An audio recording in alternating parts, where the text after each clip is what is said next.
సిద్దిపేట జిల్లాలో bird flu కలకలం రేపింది. తోగుట మండలం కన్కల్ గ్రామ శివారులో వైరస్ సోకి 20,000 కోళ్లు మృత్యువాత పడ్డాయి. స్పాట్కు చేరుకున్న అధికారులు కోళ్ల శాంపిల్స్ తీసుకుని టెస్ట్ చేయించగా బర్డ్ ఫ్లూగా నిర్ధారణ అయింది. దీంతో కన్కల్ గ్రామ శివారులో పోలీసులు పికెటింగ్ ఏర్పాటు చేశారు. కోళ్ల ఫామ్లలో పనిచేస్తున్న వారికి వైద్య పరీక్షలు చేశారు. ఇప్పటికే 20,000 కోళ్లు చనిపోగా మరో 50,000 కోళ్లను చంపివేయాలని అధికారులు నిర్ణయం తీసుకున్నారు. 20 టీములుగా ఏర్పడి చనిపోయిన కోళ్లను పూడ్చివేస్తున్నారు.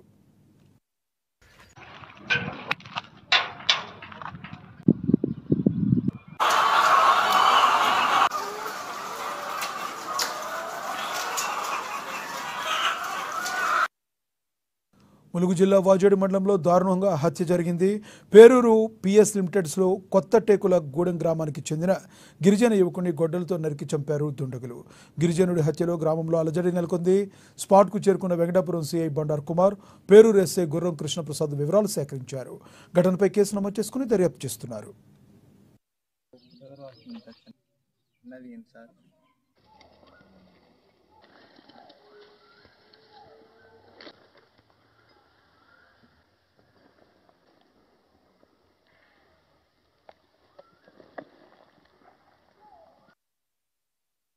జీవితాంతం కలిసి ఉండాల్సిన భార్య